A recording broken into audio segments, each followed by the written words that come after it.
Hello friends, अब चाहिँ हामी BBS 4th year business research मेथडको 2 मार्क्समा सोधिएको र 2 मार्क्समा सोध्न सक्ने एकदमै इम्पोर्टेन्ट क्वेसनहरू गर्न गइरहेको छौँ। र फर्स्ट क्वेसन छ, why data collection is important in research. Data collection चाहिँ रिसर्चमा चाहिँ किन इम्पोर्टेन्ट छ त? अब त्यो डाटा कलेक्सनको डिफिनेसन त थाहा होला होइन। पहिला डिफिनेसन लेख्ने, त्यसपछि हामीले 2वटादेखि 3वटा पोइन्टहरू लेख्न सक्छौँ। अब फर्स्ट इम्पोर्टेन्ट भनेको चाहिँ it helps to find out reliable or accurate result. के हुन्छ भन्दाखेरि डाटा कलेक्सन भनेको हामी आफैले गर्ने हो नि त होइन। घर घरमा गएर डाटाहरू कलेक्ट गर्ने, अब प्रत्यक्ष मान्छेलाई भेटेर डाटा कलेक्ट गर्ने हो। अनि त्यसो गर्दाखेरि चाहिँ एकदम हामीले चाहिँ ट्रु अथवा एकदम साँचो कुरा हामीले पाउँछौँ। अनलाइक अब सेकेन्डरी सोर्सबाट अब हामीले इन्टरनेटहरूबाट डाटा कलेक्ट गऱ्यौँ भने के हुन्छ, त्यो अब रङ पनि हुनसक्छ नि त होइन। अब हामी प्रत्यक्ष गएर डाटा कलेक्सन गर्दाखेरि चाहिँ त्यो चाहिँ एकदम फ्याक्ट अथवा ट्रु हुन्छ क्या। त्यही भएर डाटा कलेक्सन इम्पोर्टेन्ट हुन्छ रिसर्चमा। यो फर्स्ट पोइन्ट भनेको यो भयो होइन, रिलायबल अर एकुरेट हुन्छ क्या, एकदम करेक्ट हुन्छ।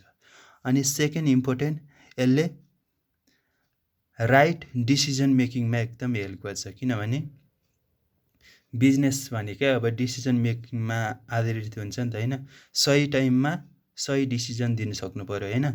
अनि त्यो डिसिजन भनेको हामीले अब मार्केटबाट कलेक्ट गर्नु पऱ्यो, डाटा कलेक्ट गरेर नि थाहा हुन्छ। किनकि अब कस्टमरहरूलाई कस्तो प्रोडक्टहरू चाहिएको छ होइन, अब तिनीहरूलाई कस्तो प्रोडक्टहरू मनपर्छ, त्यो सबै जाँचिसकेपछि मात्र हामीले एउटा राइट डिसिजन दिन सक्छौँ।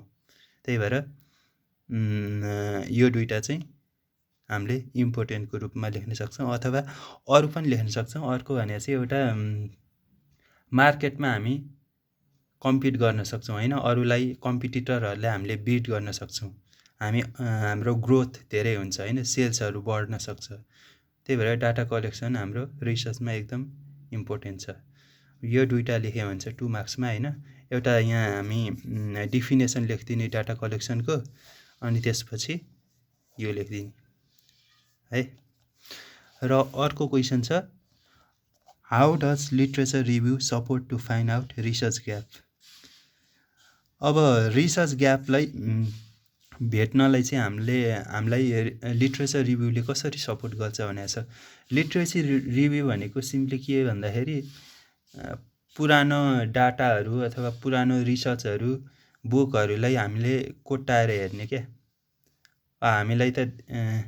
हामीलाई अघि बढ्नको लागि त धेरै इन्फर्मेसनहरू चाहियो नि होइन, ज्ञानलाई धेरै बढाउनु पऱ्यो नि। त्यही भएर त्यो पुरानो इन्फर्मेसनहरूलाई अथवा रिपोर्टहरूलाई हेर्ने कामलाई हामीले लिट्रेचर रिभ्यू भन्छौँ। अब त्यो हेर्दाखेरि चाहिँ के हेल्प हुनसक्ला त? त्यो हेर्दाखेरि लिट्रेचर रिभ्यू हेर्दाखेरि चाहिँ अब यो यसरी गरौँ, literature review deals with gathering data or information from various sources. After going through literature the researcher can find out a literature gap, research gap, यो दुईवटा जे भने नि एउटै हो होइन।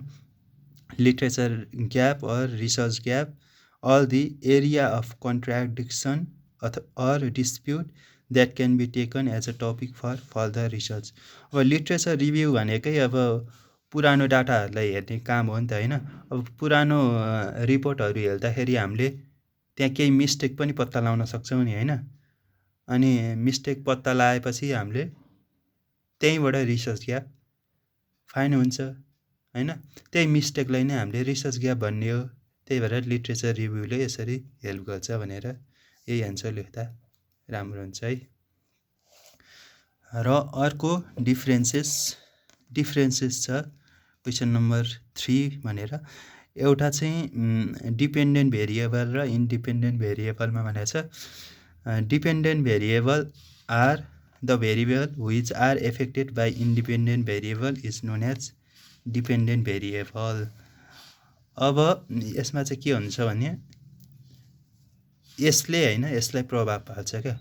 अब अर्कोमा चाहिँ a variable that influence the dependent variables in a positive or negative way is known as independent variable होइन। यसले चाहिँ यसलाई प्रभाव पाल्छ होइन भनेर अब यो दुइटाको यस्तो भयो। र it is the presume effect, it is a presume cost होइन। अब यो चाहिँ कजेज हो होइन, यो चाहिँ इफेक्ट हो होइन। अब यसमा केही चेन्ज हुने बित्तिकै यसमा फरक पर्छ होइन, अनि यसमा फरक परेर यसमा केही फरक पर्दैन, त्यस्तो हुन्छ क्या। अब इक्जाम्पल हामीले यसरी लिन सक्छौँ, new product development increases sales होइन। अब हामीले नयाँ प्रोडक्टहरू ल्यायौँ, नयाँ टेक्नोलोजीहरू ल्यायौँ भने चाहिँ सेल्स बढ्न सक्ला, बढ्न सक्छ अरे होइन।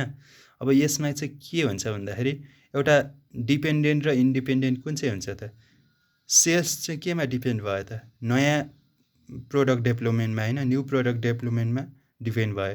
त्यही भएर यसमा डिपेन्डेन्ट भनेको सेल्स, इन्डिपेन्डेन्ट भनेको new product development. New product development त केहीमा पनि डिपेन्डेन्ट भएन नि त होइन। त्यही भएर अब यो गरेर इक्जाम्पल पनि हामीले लेख्न सक्छौँ होइन। अब एउटामा डिपेन्डेन्टमा सेल्स राख्न सक्छौँ, इन्डिपेन्डेन्टमा यो राखेर हामीले यसरी लेख्न सक्छौँ। र अर्को छ distinguish between structure and unstructure questionnaires. अब क्वेसनरिज भनेको चाहिँ के हो त, सिम्पली यो भनेको चाहिँ हामीले सेलेक्ट गरेको क्वेसन यस अर नोमा राखिएको त्यो एउटा फर्मेट हुन्छ नि त, हो त्यस्तो क्वेसन अथवा इन्टरभ्यू भनेर लिन सक्छौँ होइन। अब क्वेसन स्ट्रक्चर क्वेसनरी र अनस्ट्रक्चर क्वेसनरीमा डिफ्रेन्सेस के छ त, it is one in which a particular set of predetermined question are prepared by the questionnaire. यसमा चाहिँ क्वेसनहरू चाहिँ पहिल्यै प्रिपेयर गरिसकेको हुन्छ क्या, पहिल्यै प्लान गरिसकेको हुन्छ क्या होइन। अनि यसमा चाहिँ क्वेसन चाहिँ पहिला बनाएको हुँदैन क्या, पहिला प्रिपेयर गरिएको हुँदैन। It is one in which question to be asked are not set in advance होइन, पहिल्यै क्वेसन प्रिपेयर गरेको हुँदैन यसमा चाहिँ पहिल्यै क्वेसन प्रिपेयर गरेको हुन्छ। स्ट्रक्चर क्वेसनरिज र अनस्ट्रक्चर क्वेसनरिजको फर्स्ट डिफ्रेन्स। र सेकेन्डमा भनेको यो it is quantitative, it is qualitative. यो चाहिँ मेनली स्ट्रक्चरमा चाहिँ के हुँदैन भने अलि स्ट्रक्चरमा हुन्छ क्या, yes or no, yes or नोमा क्वेसन एन्सर दिनुपर्छ क्या, डिस्क्राइब गर्न पाइँदैन होइन। यसमा चाहिँ यो चाहिँ नम्बरमा हुन्छ क्या। अब यो चाहिँ क्वालिटेटिभ हुन्छ, यसमा चाहिँ पुरै सब्जेक्टिभ क्या, क्वालिटीमा ऊ हुन्छ, हाउभाउ होइन, बिहेभियरहरूमा निर्भर हुन्छ क्या यो चाहिँ। यसमा चाहिँ डिस्क्राइबिङ हुन्छ क्या, टाइम कन्ज्युमिङ पनि हुन सक्ला। यसमा क्लोज इन्डेड क्वेसन आस्क्ड हुन्छ होइन, here close ended question are asked, here open ended question are asked. अब इक्जाम्पल हामीले के लिन सक्छौँ, यस अर नोमा हुन्छ होइन, यो चाहिँ यस अर नोमा क्वेसन सोधिन्छ। यसमा चाहिँ tell me about your self अथवा जब इन्टरभ्यूहरूमा पनि हाम्रो अनस्ट्रक्चर क्वेसनरिज हुन्छ, जहाँ चाहिँ अब तिम्रो बारेमा भन भनेर भन्छ नि त, हो त्यस्तो हो। ल यति नै हो। अब यसमा 3 भनेर लेख्न सकिन्छ, मैले यहाँ लेखेर हिँड्छ होइन। 3 मा close ended question are asked, 3 मा open ended question are asked होइन। अनि इक्जाम्पल यसरी दिन सकिन्छ, नत्र यही 2टा अथवा 3वटा दिँदा पनि पुग्छ है, 2 मार्क्सको त हो नि होइन। र अर्को भनेको list out the random sampling technique. Sampling भनेको के हो त, हामीले पुरै पपुलेसनलाई काउन्ट गर्दाखेरि त एकदम टाइम लाग्छ नि त होइन। त्यहाँ पुरै टोटल पपुलेसनलाई काउन्ट गर्नुभन्दा बरु अलिकति त्यहाँको रिप्रेजेन्ट जसले गर्छ नि होइन, स्मल ग्रुप अफ पिपुललाई हामीले स्मल ग्रुप अफ पिपुलबाट डाटा कलेक्ट गर्ने उसलाई नै हामीले स्याम्पलिङ भन्छौँ।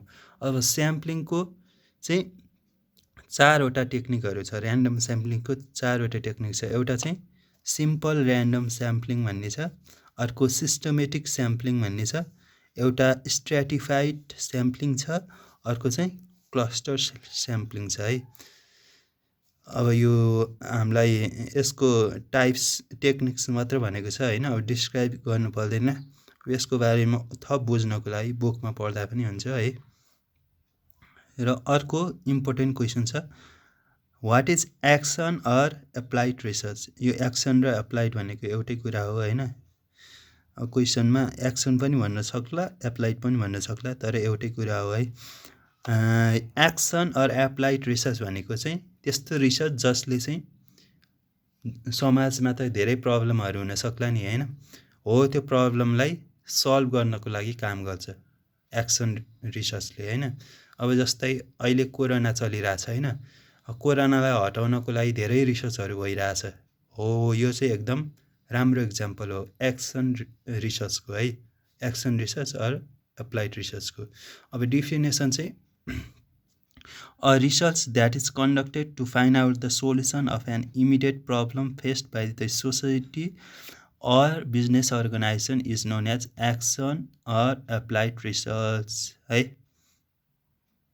अहिले समाजले हैन, अहिले समाजले के प्रब्लमहरू फेस गरिरहेछ त, हो त्यस सोसाइटीको प्रब्लम अथवा कन्ट्रीको प्रब्लम हैन, त्यसलाई हटाउनको लागि गरिने एउटा रिसर्चलाई हामीले एक्सन अर एप्लाइड रिसर्च भन्छौँ। अब यो चाहिँ टाइपकोमा दुईवटा टाइप छ नि त, एउटा एक्सन रिसर्च छ, एउटा बेसिक रिसर्च छ। अब अलिकति लेख्न नि पर्छ, यति मात्र डिफिनेसन मात्र लेखेर अलिकति नहोला हैन। डिफिनेसन लेखेर it is more concern with actual or real life, it is provided with limited time. अब यसमा चाहिँ टाइम अलिकता फिक्स्ड हुन्छ क्या, बेसिकमा जस्तो अब जति टाइम लिएर रिसर्च गरे पनि हुन्छ भन्ने हुँदैन नि त। यसमा त अब प्रब्लम छ, त्यसलाई त सोल्युसन गरिहाल्नु पऱ्यो नि त हैन, थप मान्छे नमरोस् भन्नाले अब कोरोनाको केसमा चाहिँ। र अर्को what is basics or fundamental research, यो पनि एकदम सोध्ने क्वेसन हो है। यो सर्टमा पनि सोध्न सक्छ, लङमा पनि सोध्न सक्ला है। The research conducted for gathering knowledge or expansion knowledge is basic or fundamental research. यो भनेको चाहिँ हामीलाई ज्ञान बढाउनको लागि मात्र प्रयोग गरिने रिसर्चलाई चाहिँ हामीले फन्डामेन्टल अर बेसिक रिसर्च भन्छौँ। यो चाहिँ अब काहीँ प्रब्लम छ, अब प्रब्लमलाई समाधान गर्नको लागि गरिने रिसर्च होइन क्या, यो चाहिँ सिर्फ ज्ञान लिनको लागि अथवा ज्ञान बढाउनको लागि गरिने रिसर्चलाई हामीले बेसिक्स अर फन्डामेन्टल रिसर्च भन्छौँ। यसमा चाहिँ हाम्रो थेसिसहरू पर्छ, अब एकाडेमिक रिसर्चहरू पर्ला हैन, हामीले बनाउने रिसर्चहरू पर्ला हैन। हामी त कहाँ अरूको प्रब्लम सल्भ गर्नलाई त बनाउँदैन नि रिसर्च हैन, हो यो पनि हाम्रो एकाडेमिक रिसर्च पनि हाम्रो फन्डामेन्टल अर बेसिक रिसर्चमा पर्छ है। र अर्को define theoretical framework. Theoretical framework भनेको के हो त, a presentation of relationship between the dependent and independent variable based on past literature is known as theoretical framework. Our research is conducted based on it. हाम्रो पुरै research चाहिँ theoretical फ्रेमवर्कमै निर्भर हुन्छ क्या हैन। अब यो चाहिँ हाइपोथेसिस जस्तै भयो क्या, हाइपोथेसिस जस्तै हो क्या। अब केही न केही कारण त चाहियो नि रिसर्च गर्नको लागि पनि हैन। अब जस्तै पढ्नको लागि पनि केही न केही कारण चाहियो नि, पास हुनको लागि हुन सक्ला हैन, अब जागिर खान अथवा पैसा कमाउनको लागि हुन सक्ला, इज्जतको लागि हुन सक्ला। त्यस्तै रिसर्चमा पनि एउटा थ्योरिटिकल फ्रेमवर्क चाहिन्छ, हो यसको डिफिनेसन चाहिँ हामीले यसरी लेख्न सक्छौँ। र अर्को state any 4 features of research design. Research डिजाइनको 4 फिचर्सहरू भनेको छ हैन। अब यसलाई हामीले पहिला चाहिँ रिसर्च डिजाइनको याद छ भने चाहिँ हामीले अलिकति डिफिनेसन लेख्न सक्छौँ, नत्र भने सिधै 4 वटा फिचर्सहरू लेखिदिने अनि अलिकता एक्सप्लेन पनि गर्न सक्छौँ है। तर त्यसो कम्पलसरी छैन, यति गर्दा नि मार्क्स आउनुपर्छ है। Research design is the plan, structure and strategy of investigation concept so as to obtain answer of research question and to control variance. अब यो त कम्पलसरी क्वेसन जस्तै हो क्या, यो यसको डिफिनेसन कण्ठ गर्दा अथवा बुझेर पढ्दाखेरि घाटा लाग्दैन क्या, एकदम कम्पलसरी जस्तै हो होइन। यो सर्टमा नसोधेको पनि लङमा चाहिँ सोध्न एकदम सोधिरहेछ है। यसको फिचर्सहरू चाहिँ रिसर्च डिजाइनको फिचर्सहरू सेम अरूको जस्तै फिचर्स हो क्या यसको नि। अब रिसर्च डिजाइनको, रिसर्च प्रब्लमको, रिसर्च रिपोर्टको, रिसर्च प्रपोजलको होइन, जे सोधे पनि फिचर्स एउटै हुन्छ फ्रेन्ड्स। फिचर पनि एउटै हुन्छ, क्राइटेरिया पनि एउटै हुन्छ, अनि प्रिन्सिपल पनि एउटै हुन्छ है, सबै एउटै हुन्छ। त्यही भएर हाम्रो एउटा बुझिसकेपछि सबैकोमा एउटै लेख्दा मिल्छ है। अब फिचर्स भनेको एउटा रिलायबिलिटी ट्रस्टेबल हुन्छ, एउटा चाहिँ रिलायबिलिटी भनेको उसलाई ट्रस्ट गर्न, एकदम भरोसा गर्न सकिने हुन्छ क्या। यो चाहिँ अब हामी हावामा गर्ने, अन द इयर गर्ने त कुरा हुँदैन नि त, यो त एकदम हामीले सिस्टमेटिक वेले होइन, सोच विचार गरेर साइन्टिफिक तरिकाले लिन्छौँ नि, त्यही भएर यो चाहिँ रिलायबल अथवा साँचो करेक्ट हुन्छ क्या। अनि अर्को भनेको अब्जेक्टिभिटी। अब चाहे त्यो रिसर्च डिजाइन होस्, चाहे त्यो रिसर्च प्रब्लम होस्, अथवा रिसर्च होस्, रिसर्च रिपोर्ट, जे गर्दा पनि एउटा न एउटा अब्जेक्टिभ त चाहियो नि, हो यसमा पनि अब्जेक्टिभिटी हुन्छ। अनि अर्को रेप्लिकेबिलिटी, अब यो पनि सबैमा एउटै हो। रेप्लिकेबिलिटी भनेको चाहिँ अब अरूले कपी गर्न सकिने क्या होइन, अरूले बुझ्न सकिने, त्यस्तोलाई चाहिँ हामीले रेप्लिकेबिलिटी हुन्छ। अनि अर्को चाहिँ जेनरलाइजेबिलिटी एन्ड भ्यालिडिटी। यो भनेको चाहिँ आफूमा मात्र लागु भएर भएन क्या, हामीले जुन रिसर्च गरेको छौँ नि त्यो चाहिँ सम्पूर्ण मान्छेहरूमा होइन, धेरैमा लागु हुनु पऱ्यो क्या, हाम्रो कुराहरू चाहिँ धेरैमा लागु हुनु पऱ्यो। यति हो फिचर्सहरू। र अर्को चाहिँ नल हाइपोथेसिस र अल्टरनेटिभ हाइपोथेसिस, यो पनि एकदमै इम्पोर्टेन्ट हो होइन। अब यो टाइप्स हो, हाइपोथेसिसको टाइप्सहरू छ हाम्रो, नल हाइपोथेसिस र अल्टरनेटिभ हाइपोथेसिस। अब null hypothesis is a proposition that states a definite or exact relationship between two variables. यसको definition, the alternative hypothesis is a statement expressing a relationship between two variable. यसको चाहिँ correlation negative हुनसक्ला, यसको zero हुन्छ होइन। अथवा यो अलि सम्झिन गाह्रो भए यो लेख्दा पनि हुन्छ, there is no relationship between two variable, there is some relationship between two variable. अनि it is denoted by H0, it is denoted by H1। It is what researcher try to disapprove, it is what researcher try to approve भनेर हामीले तीनवटा अथवा दुईवटा लेख्न सक्छौँ। अब यसमा चाहिँ के हुन सक्छ, त्यहाँ चाहिँ रिलेसन नै हुँदैन क्या, कोरिलेसन चाहिँ जेरो हुन्छ क्या होइन। यसमा चाहिँ नेगेटिभ, त्यहाँ चाहिँ केही न केही रिलेसन हुन्छ अल्टरनेटिभमा है। त्यो दुईवटा अब डिपेन्डेन्ट र इन्डिपेन्डेन्ट भेरिएबल हुन्छ नि होइन, हो त्यो दुइटाको बिचमा चाहिँ यसमा रिलेसन सेम हुन्छ क्या, एक्ज्याक्ट अथवा जेरो हुनसक्छ। यसमा चाहिँ नेगेटिभ, त्यहाँ चाहिँ केही न केही रिलेसनसिप हुन्छ दुईवटा भेरिएबलमा है, यति हो। र अर्को वाट इज थेमेटिक एनालाइसिस भनेको छ। यो थेमेटिक एनालाइसिस भनेको चाहिँ हामीले कुनै टपिकहरू, हाम्रो रिसर्चको थेम के हो त होइन, यो चाहिँ वाट इज इट अबाउट होइन, हो त्यो पत्ता लगाउनको लागि चाहिँ हामीले थेमेटिक एनालाइसिस गर्छौँ। रिसर्चको टपिक के राख्ने होइन, मेन थेम चाहिँ के राख्ने भनेर, अब त्यो एउटा टेक्निक हो। यसको डिफिनेसन चाहिँ A technique of qualitative data analysis that is used to identify the major points of data, analyze them and prepare report is known as thematic analysis भनेर यति लेख्ने है। अब व्हाट इज पाइलट टेस्टिङ, यो पनि एकदमै important उ छ है। पाइलट टेस्टिङ भनेको अब मेनली हाम्रो अलि लङमै सोध्छ हैन, 5 मार्कमा सोध्न सक्छ, सोधिरहेछ हैन।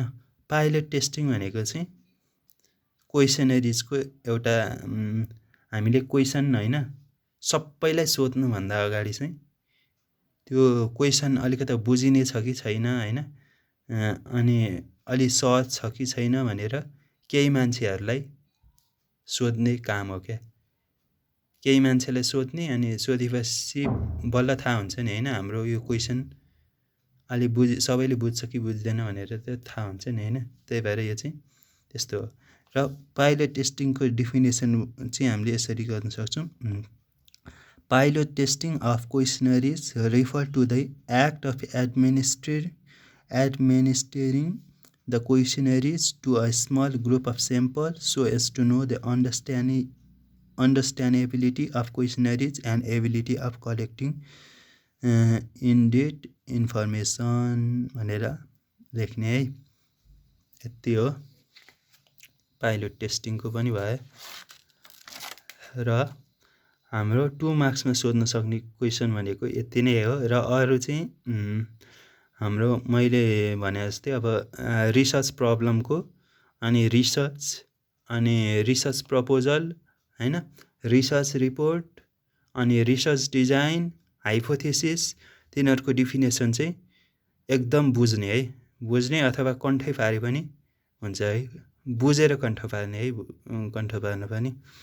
अनि त्यति गर्दाखेरि पास हुन चाहिँ खासै केही गाह्रै छैन यो चाहिँ है। हस्, धन्यवाद।